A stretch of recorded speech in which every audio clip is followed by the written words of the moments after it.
Well, what I think is so wonderful, film is so universal. Everyone loves story, and it doesn't matter what kind of story. And when you get into the mainstream, they always like to follow a structure, like it has to be a certain type of story, otherwise it doesn't count in mainstream. But you guys really open it up, so you do have something for everyone, and you can all be part of that in one way or another. So I think what you're doing, I see you going global, and you already are kind of sort of global with Alex and Rome, who's going to be part of it with X World with their short films. I really see you expanding, not only in this country, but going into other countries as well. Is that something? A few people have already asked, and we've said no to this point, but we are working with a new group out of China, which is the SFI group, and they seem to be doing very well for us. But there are some plans, but we want to get it right here in the US first. And as the pandemic winds down and people move back into a more aggressive role seeking entertainment in public, I think we're one solution.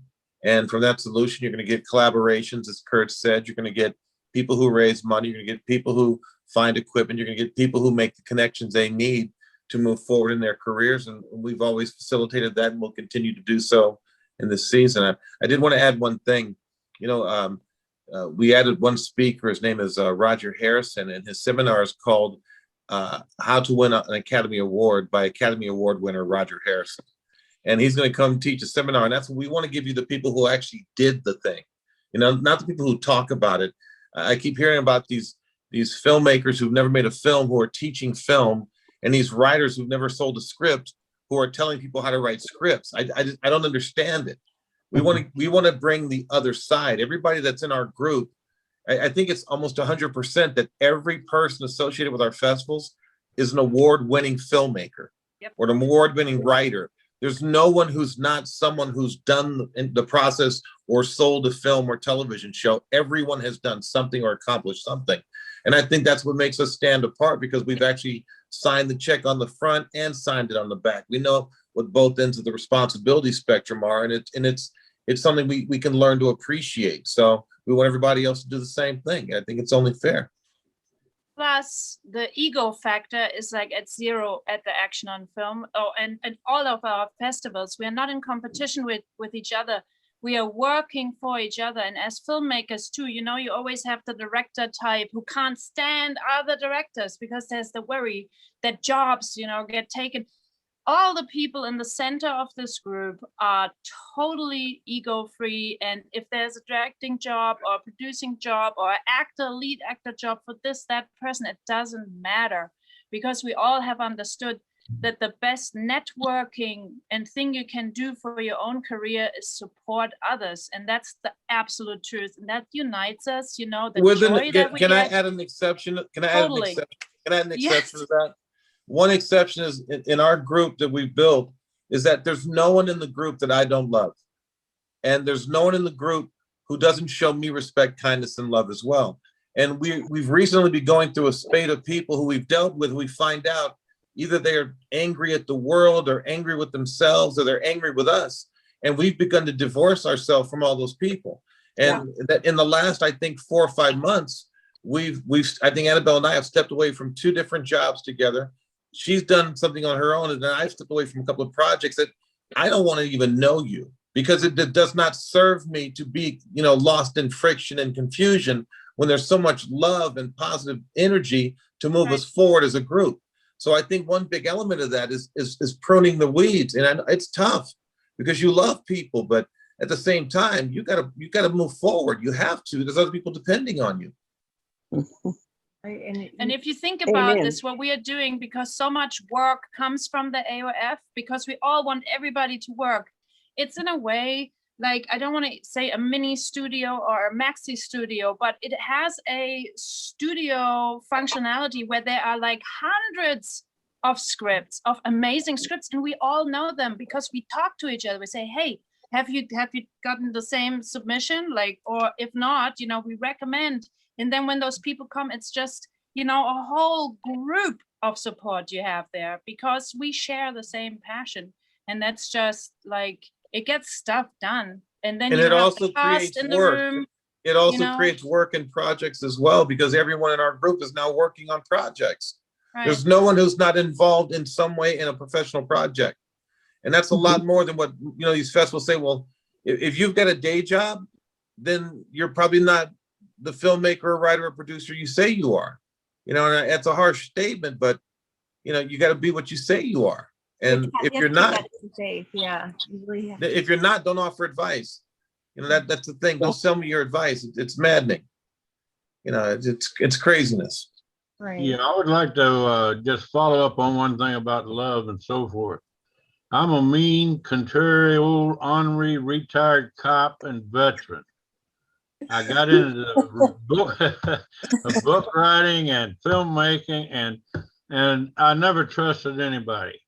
And then one day I went into Las Vegas. Well, actually, it was in Pasadena. Yeah, that's where it was at. And I met this giant of a guy. And I tell you what, it kind of mellowed out all that grouchiness and all of that other stuff.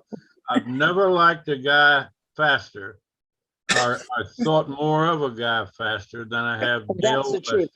Oh, man. He has helped me all along. That's the truth. Yeah. It is the truth. I've never, Yeah. and I don't tell people much of anything. In my career, people tell me things. I never tell much, but I tell you this. If you're around that guy and you treat him right, I guarantee, and I'm going to tell you something else, don't make him mad. Don't upset that guy. For one thing, he's too big. And the second thing is he has a little temper up here. He can take love so far.